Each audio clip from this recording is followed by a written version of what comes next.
Michael over here again, English 101 at Shoreline online section. I wanted to take just a short bit of time today to talk about two of the course readings, one being The Chase by Annie Dillard and the other being The 4th of July by Audrey Lorde. Now, before you watch this video, I would strongly recommend that you go and read both texts because I think you'll get more out of this. If you've not yet read those texts, go and read them closely. Read them as you would read anything that you plan to annotate. While there is only kind of a minor quiz on this, I do want you to read these in order to understand how, again, a very successful personal narrative works. So I want to start with Annie Dillard's piece, The Chase. And I figured what we would do is kind of break this down into its component parts, which is to say, what I want to look at is how the story is put together using the Freitag's triangle that I covered in a previous video, and really look at the choices that Dillard makes as a writer. Now, again, kind of the purpose for all of this is, again, to practice our close reading skills, as well as to look at an example of a personal narrative. So we've got kind of a twofold thing going on there. The third is, again, a kind of a reminder that the reason that we're doing a personal narrative is that it's the simplest way to sort of get back into writing, because you're writing about something that happened to you, something that happened in your life, and something that was meaningful to you. So, The Chase. So this is from an autobiography, but the way that Dillard has organized that autobiography is into these sort of short scenes or sequences, and we can look at the events that happen here, right? So, spoiler alerts again. So what happens? What's the basic scenario?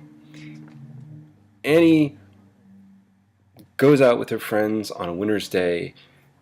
They start throwing snowballs. They hit a car. The driver gets out, chases them, catches Annie and her friend, right? That's it. That's all that really happens within the actual story. And how long do we think that took from the time that the snowball smashed on the window to the time that this red-headed man caught them? I'm going to say probably in the neighborhood of 5 minutes. So let's look at how she sets it up. So the first, I don't know, maybe 2 pages here are all exposition, are all backstory. And look at where she starts. She actually starts far before the actual event with a little bit of background, or what I would call context. Some boys taught me to play football. That was a fine sport. He thought up a new strategy for every play and whispered it to the others, right? And she says, nothing girls did could compare with it. What is that doing for us? Well, it lets us know who she is, what kind of child she was, and who her friends were. Also, what she found really exciting, which is going to be really, really important when we get to the reflection. So she also says that boys welcomed her at baseball, and she says, for I had, through enthusiastic practice, what was weirdly known as a boy's arm. In winter, in the snow, there was neither baseball nor football, so the boys and I threw snowballs at passing cars. I got in trouble throwing snowballs, and have seldom been happier since. That's all preview, right? We don't know what kind of trouble she got into at that point, but we could imagine. Now, in the next paragraph, we get into the actual setup for this specific story. On one weekday morning after Christmas, 6 inches of new snow had just fallen. We were standing up to our boot tops in snow on a front yard on trafficked Reynolds Street, waiting for cars. The cars traveled Reynolds Street slowly and evenly. They were targets all but wrapped in red ribbons, cream puffs we couldn't miss. Right? So now we know kind of the setup, and from what we've just read, we're already starting to build that tension. And as readers, especially as active readers, asking ourselves, What trouble did she get in? How much trouble did she get in? Because we know now that she hit a car with that snowball. The following paragraph tells us who she was there with, a little bit more information about them making snowballs and so on. Now, the important thing is to find the inciting event. Now, if you've got the story in front of you, which I hope you do, take a moment. You can pause the video. I don't mind. I'll wait as long as you like. That's the beauty of pause. See if you can find the inciting event.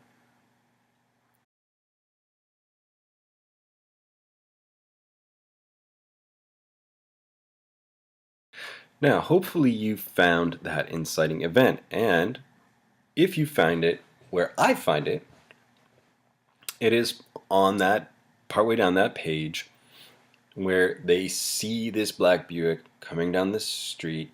They make some regular snowballs, take aim, and when the Buick drew nigh, fired. A soft snowball hit the driver's windshield right before the driver's face. It made a smashed star with a hump in the middle.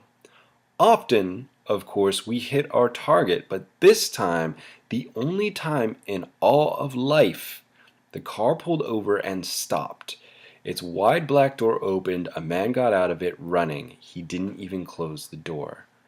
Okay, so let's look at inciting event, because we know that inciting event is the point in the story at which something changes irrevocably. We can't go back to normal. Annie Dillard says they had hit cars before, but for the first time in all of life, is how extreme she puts it, right? So obviously a little bit of hyperbole, right? A little bit of exaggeration. The car stopped and the driver got out. Wordless, we split out. We were on our turf. We start running. Everybody else vanishes. That is, they lose sight of everybody. It's just Annie, Mikey Fahey, and this guy with red hair who's chasing after her. What follows is the rising action.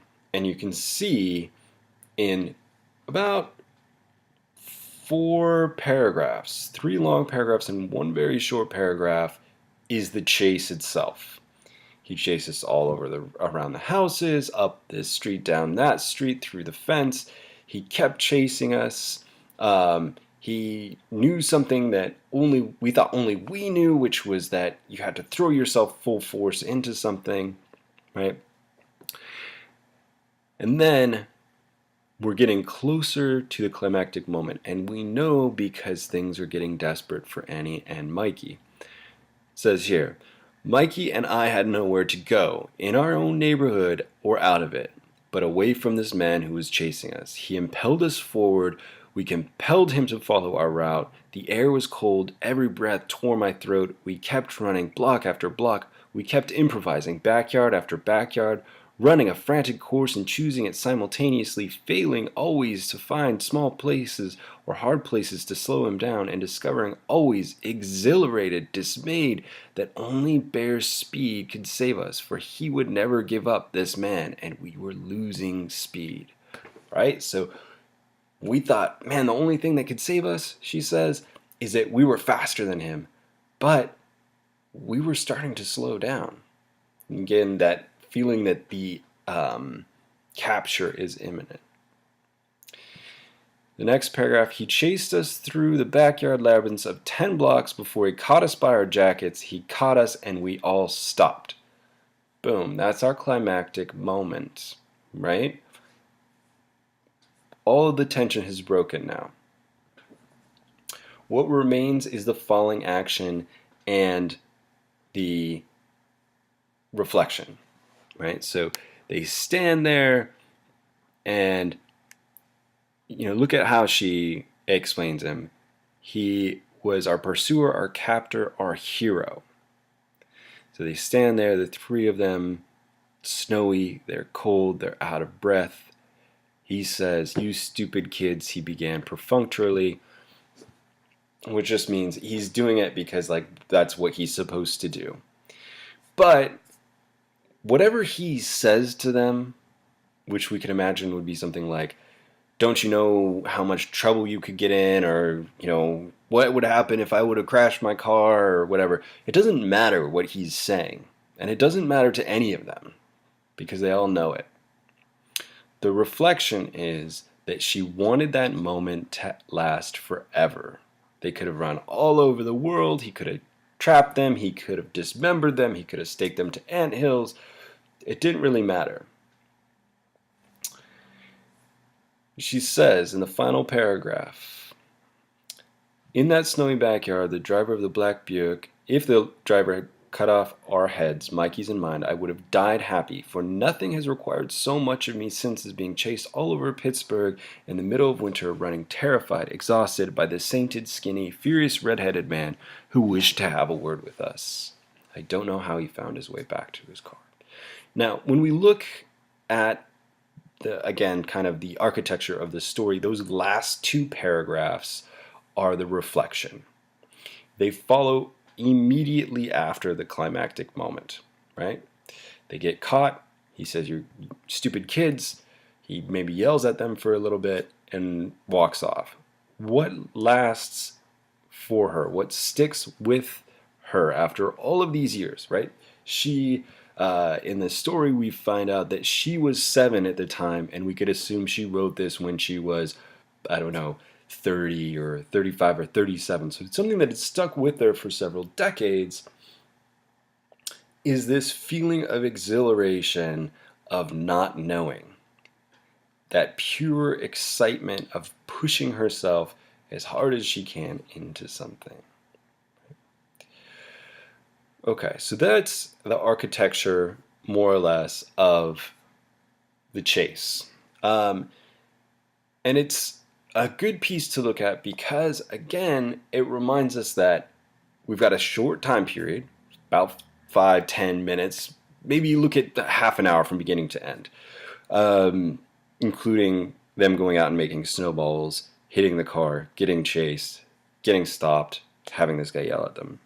But it's lasted. It's something that has stuck with her as the most exciting, exhilarating moment she has ever encountered, and nothing can compare with that raw emotion. What we're going to look at next is the story 4th of July by Audrey Lorde. Now, this is an entirely different type of piece. And I say that not only because thematically it's different, and emotionally it's different, but also because of the time frame that it encompasses. So when we look at Audrey Lorde's piece, 4th of July, and again, if you have not read it, I do encourage you to pause the video now and come back once you've read it. We're looking at beginning to end in the narration a long trip. So, a couple, 3-4 days. And the inciting event is a little bit buried here. I think the climactic event, and I think you'll probably agree with me if you've read it, is pretty clear. So let's do the same thing and break this one down and look at the exposition, the inciting event, the rising action, climax, and so forth. So when we look at Lorde's piece, the whole first several paragraphs is really, again, just exposition explaining why the family was going to D.C. Again, the narrator starts in the present looking back. The first time I went to Washington, D.C. was on the edge of the summer when I was supposed to stop being a child. At least that's what they said to us all at graduation from the 8th grade. My sister Phyllis graduated at the same time from high school. I don't know what she was supposed to stop being. But as graduation presents for us both, the whole family took a 4th of July trip to Washington, D.C., the fabled and famous capital of our country. The family is going to D.C. because the older daughter was not allowed to go on the trip with her peers because she was black. And at the time, she would not have been able to stay in a hotel with her white classmates. In the paragraphs that follow, we get a very slow raising of tension as we start to understand the situation. They go on the train, their mom's packed all these snacks and all this food, which is great. Um, and in that following paragraph, after all the description of all the food, is the author Audrey Lorde realizing as an adult why mom had packed all that stuff, right? And so young Audrey Lorde, 8th grader, 13, 14, whatever, wants to go in the dining car, right? Pretty cool. In that paragraph, it says, "My mother never mentioned that black people were not allowed into railroad dining cars headed south in 1947. As usual, whatever my mother did not like and could not change, she ignored. Perhaps it would go away, deprived of her attention." So what we find out here is that mom and dad have been insulating these young girls from the realities of the segregation that was going on at the time, right? The following one is also what I would call hindsight. The author's looking into the story as an adult. She says, "I learned later that Phyllis's high school senior class trip had been to Washington, but the nuns had given her back her deposit in private, explaining to her that the class, all of whom were white, except Phyllis, would be staying in a hotel where Phyllis, quote, would not be happy," meaning, Daddy explains to her, also in private, that they did not rent rooms to Negroes. Okay, so in order to circumvent that, or to make up for it, I suppose, they've decided to go on their own. And there's a little bit about American racism going on in the next paragraph. And as a reader, especially as a close and active reader, we should begin to get the sense of, uh-oh, this is going somewhere. There's a clear reason why Audrey Lorde is talking about going on a trip, and even within the first couple pages, we've already got this instance of segregation and racism prevalent, right? We've got two clear instances of it. What we should be anticipating is that something in DC is going to come out of this. And again, if you've read the story, which I hope you have, you know it kind of leads us to our climactic moment. They go out, and I guess I should back up. The paragraph where we know how much young Audrey Lorde had sort of looked forward to July is important as well. Again, they're going to the Capitol on the 4th of July. And it says, "I viewed July's through an agonizing corolla of dazzling whiteness, and I always hated the 4th of July.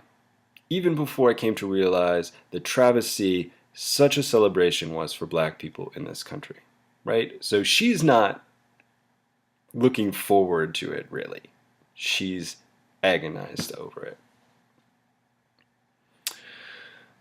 So they went around, they looked at all these monuments. They're late in the afternoon, all this history. And here's where mom and dad make a mistake. Here's the lead in into like kind of the final scene as we lead up to the climax.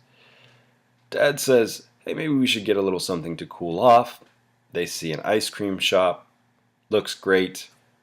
They've been out in the hot sun. They go inside. They sit down. The waitress moved along the counter, along the line of us closer to my father, and spoke again. I said, "I can give you to take out, but you can't eat here, sorry." Then she dropped her eyes, looking very embarrassed, and suddenly we heard what she was saying all at the same time, loud and clear. Double meaning there, right? Something we should note as close readers. Both that maybe the literal what she was saying, "I can't serve you here," but also the underlying meaning, which is that they are not welcome in this place because of the segregation. And young Audrey doesn't get it, right? Doesn't make sense to her. We hadn't done anything that wasn't right or fair. Hadn't I written poems about Baton and freedom and democracy for all? So she'd been thinking about, here we are in the Capitol, everybody's free, everybody's equal, and it's suddenly driven home to her this great hypocrisy. Now in the final two paragraphs, we have things closing out. My parents wouldn't speak of this injustice not because they had contributed to it, but because they felt they should have anticipated it and avoided it. This made me even angrier. My fury was not going to be acknowledged by a like fury. She's angry, she wants them to be angry. Even my two sisters copied my parents' pretense that nothing unusual and anti-American had occurred. I was left to write my angry letter to the President of the United States all by myself, although my father did promise I could type it on his office typewriter next week after I showed him in my copybook diary. Realization is in these last couple, right? Or really those three. Then there's the realization at the moment, and all throughout has been her sort of authorial intrusion as an adult. The final paragraph. The waitress was white, and the counter was white, and the ice cream I never ate in Washington, D.C. that summer I left childhood was white, and the white heat and the white pavement and the white stone monuments of my first Washington summer made me sick to my stomach for the whole rest of the trip, and it wasn't much of a graduation present at all. What has she realized? It's not just that all of these physical things were white, but that the Capitol was racially white and she didn't feel she had a place, right?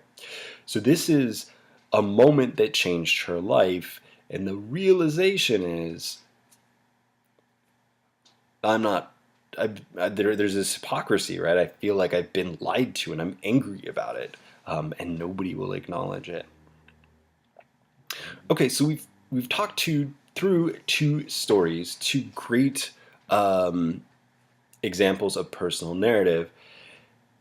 And what I want you to do is you can revisit these as you're writing your piece, your own personal narrative.